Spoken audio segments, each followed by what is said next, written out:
Welcome to Cardboard Chemistry. I'm your host, MTG Labman, and today we're going to continue with the Teenage Mutant Ninja Turtles cards that were accidentally released during the Lorwyn Eclipsed pre-release with the multicolored cards.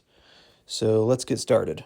The first card we're going to look at is Dark Leo and Shredder. It is 1 white and 1 black, so it is Orzhov. It is a 1/3 Mutant Ninja Turtle human with Sneak for 1 white and 1 black, so 1 Orzhov. Has attacking ninjas you control have Death Touch. And then whenever Dark Leo and Shredder deals combat damage to a player, create a 1/1 black ninja creature token.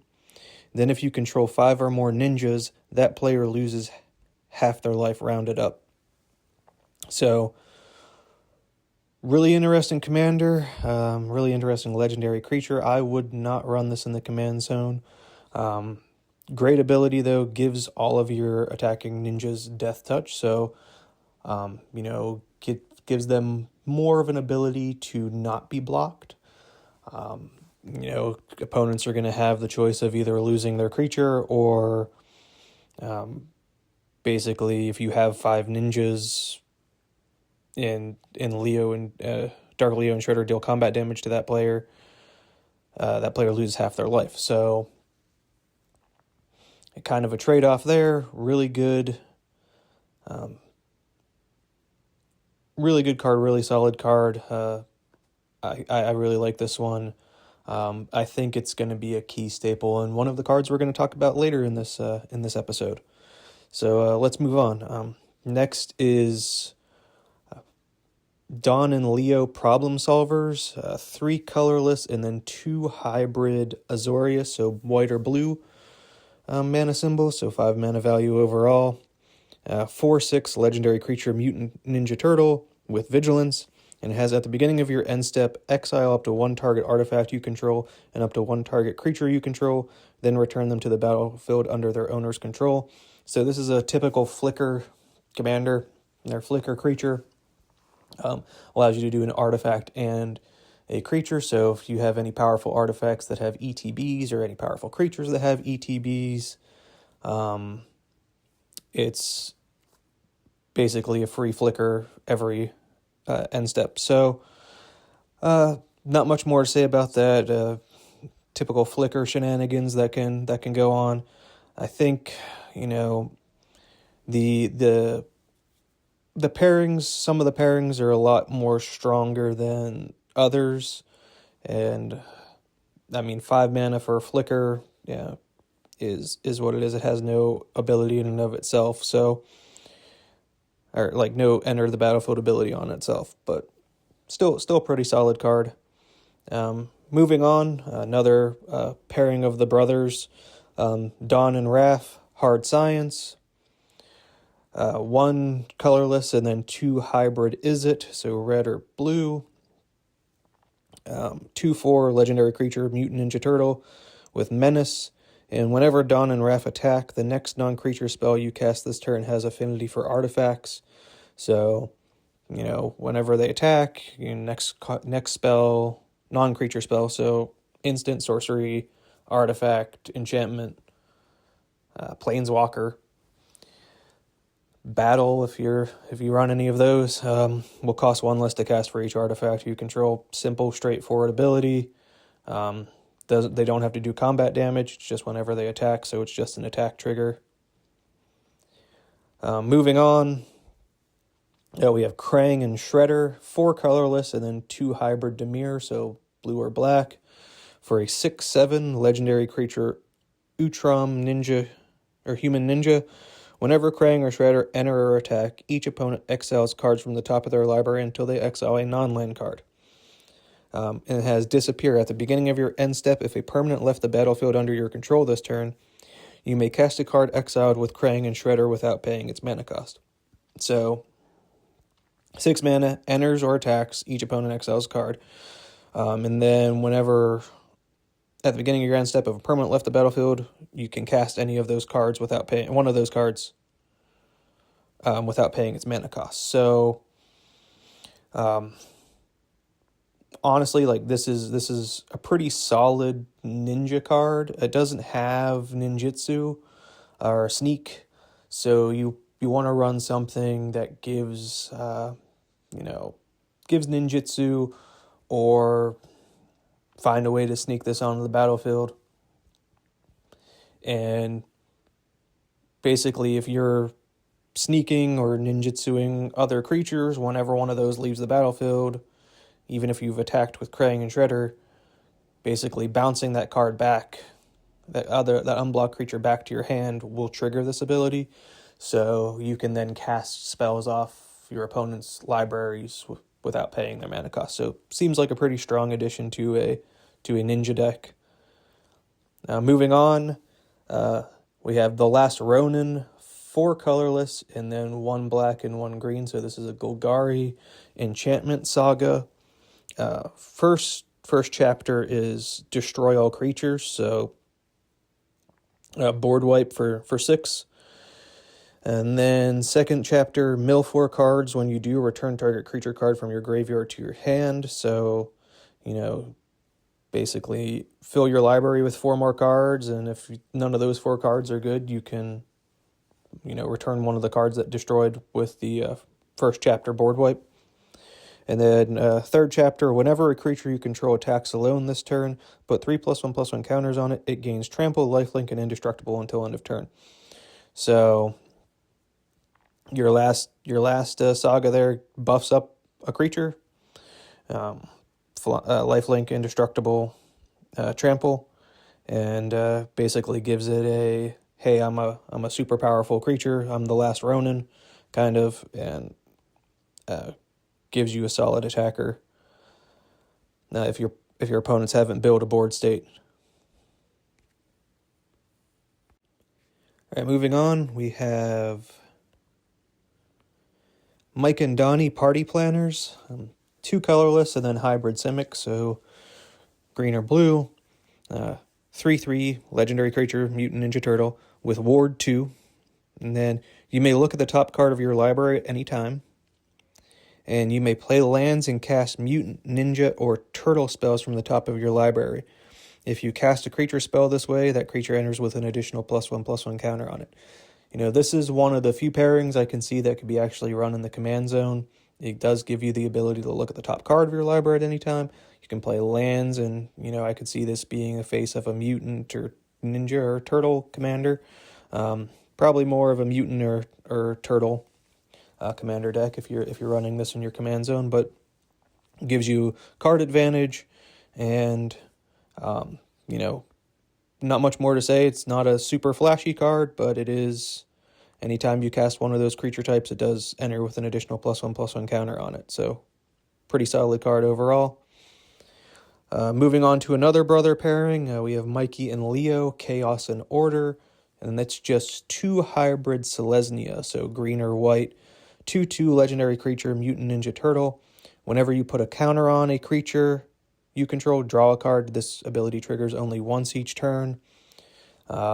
So this isn't going to be a face commander. This is probably going to be in the 99 of a +1/+1 counter deck, because Selesnya is pretty good on +1/+1 counter synergies, and this just gives you, for 2 mana, anytime you put a counter on, it only triggers once each turn, but it's not once on each of your turns. So if you have ways to put counters on stuff on opponents' turns, right, you can get 4 cards drawn on a single rotation around the table for 2 mana, which seems pretty solid. Moving on, we have Northwind Avatar, 2 colorless, 2 blue, and a red, so 5 mana value overall. It is a 5/5 flying dragon spirit avatar. When this creature enters, if you cast it, you may put a card you own from outside the game into your hand. So, if anything's in exile that's removed from the game, you can basically cast this and return it to your hand. It's even if you have spells that, a big spell that exiles itself after it resolves, you can, bring it back and put it in your hand to cast it again. So it seems like a pretty powerful effect. It is 5 mana, but, that's not horrible with ramp and everything these days. And yeah, it seems like a fun card, an interesting card to definitely run in some Izzet Spellslinger decks. Moving on, we have Raph and Leo, sibling rivals, 1 colorless and 2 hybrid Boros, so white or red. Legendary creature, Mutant Ninja Turtle, 2/4. Whenever Raph and Leo attack, if it's the first combat phase of the turn, untap 1 or 2 target attacking creatures. After this phase, there is an additional combat phase. So this is a 3 mana value, additional combat phase for 2 creatures, but if you have other creatures that allow for multiple combats, you could untap those, and then they could attack. So you could probably chain this together to get infinite combats, pretty easily.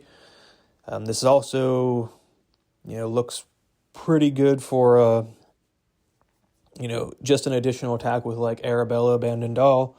For 3 mana value, it's not that costly of a creature to put down on the board. And untap Arabella when you attack with this and Arabella, untap Arabella and get another damage trigger on. So definitely a strong contender. Like I said, probably not in the. I guess you could run this as your face commander, but probably better in the 99. And we'll move on. Next we have Raph and Mikey, Troublemakers, 5 colorless and 2 hybrid Growl. So red or green. Legendary creature, Mutant Ninja Turtle, Trample, Haste. It's a 7/7.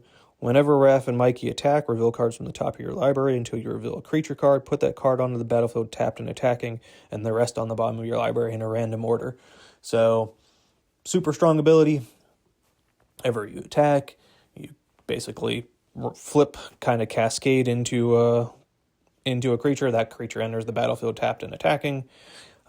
You run this in a Naya deck with Raph and Leo sibling rivals and get additional combat phase, and then you get to untap this and chuck out another creature. Seems pretty powerful. 7 mana is steep, but you are in red and green. You have green to ramp you into this. And it has haste, so you could run this in your command zone. I probably wouldn't run it in the command zone because it's going to be 7 to cast, and people are going to see it coming. But definitely a strong card. Moving on to probably my favorite card that's been revealed, and one that I'm probably going to build a deck around. And that is Splinter Radical Rat, 1 colorless and 2 hybrid Orzhov, so black or white. And it's a 2/4 legendary creature, mutant ninja rat. If an ability of a ninja you control triggers, that ability triggers an additional time. And then pay 1 and a blue.